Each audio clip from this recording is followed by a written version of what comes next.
Welcome to our presentation for Business Psychology. My name is Miles Goodson, I'll be one of your main presenters today. My student number is 1405983. I study economics with history.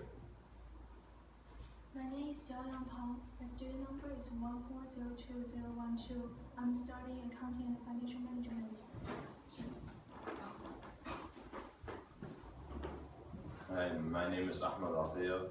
My student number is 1305622. I study business economics and I'll be presenting the conclusion.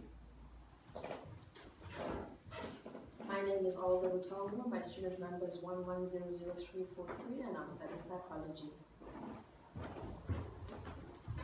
My name is Rees Khan. My student number is 1405323. I'm studying accounting and financial management, and today I was to be a main presenter. Okay, so to start off, we're going to go back to the genesis of the field, the history of business psychology. Now, the field of industrial and organisational psychology was first founded between 1900 and 1914. It was influenced by areas of advertising and employee selection. Now, this was especially prevalent in the United States, where the area of market had grown for their people they were trying to actually advertise to.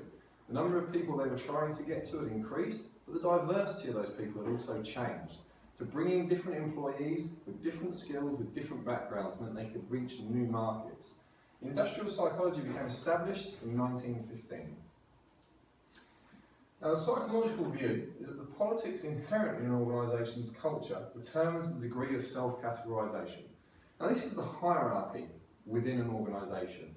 You have your main management, your top management, your middle management, and then your workers. There may be a message that the top management want to get across for their business, a direction they want to take the business in.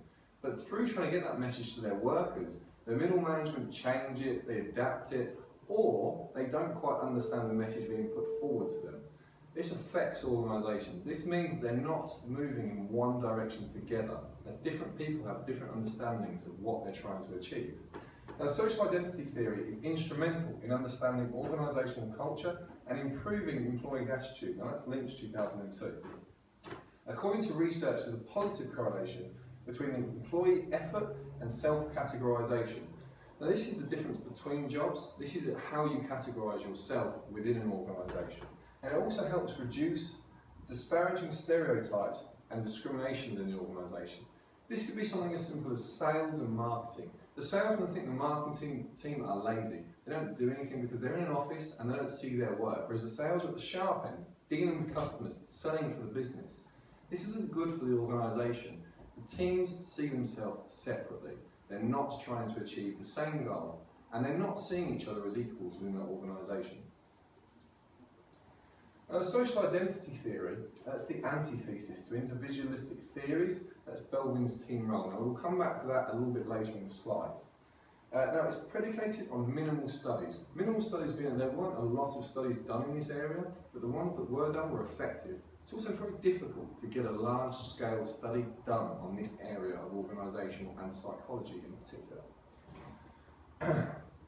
Now, there is in-group favouritism regardless of the grouping criteria. That could be that you favour your group. You favour actually what your group are doing. There's an in-out to that group. You see yourself in the group, you see that group as achieving and you want it to achieve. When you're individual, when you're outside of that group, you feel that that group's doing something and you're not. That's achieving something in the business and you're not. That can lead to you feeling dissuaded from work. It can mean you feel that you're not effectively part of this business and you're not pushing the team forward. Now, we have managers ought to cause employees too. Now, there's self-categorisation. That's themselves through the lens defining features of a universal and indistinctive group. That's just social identities. Now, there's a cognitive and behavioural incorporate themselves into the features and to perceive others not as distinctive individuals, but in terms of their features. That's relevant to the in-group or out-group.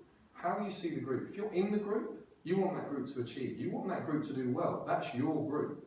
If you're out of the group, if you're an individual and you see people working together, achieving something, actually moving the business forward, you feel sidelined. This can mean that people don't effectively work as well, or they're disparaged from work. They don't feel as comfortable there.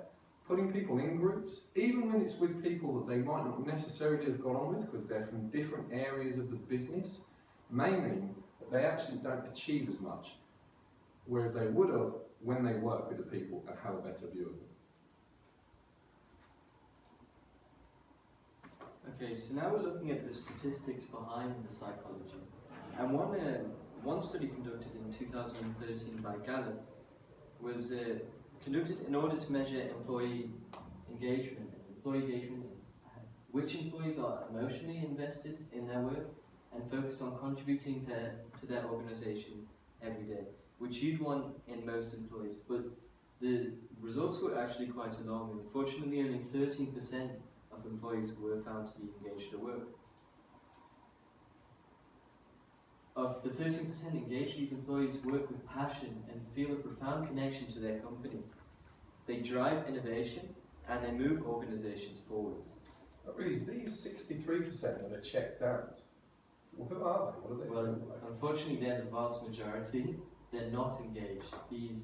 They are essentially checked out. They're sleepwalking through their workday, putting in time but not energy and passion into their work. And finally, the last 24% are actively disengaged. These employees aren't just unhappy at work. Every day, these workers undermine what their engaged co-workers accomplish. This graph and the graph on the next slide illustrate the incidence of team workings in 10 European countries. Most European countries do not appear to be predominantly in organised teams, but there is an variation and there is wider variation in respect between these countries. As you can see, Sweden is very far ahead. Sweden's place at the top of the table is unsurprising, given its tradition of participative democracy and high-profile examples of team working, including Volvo. There is a low incidence of team working within southern European countries.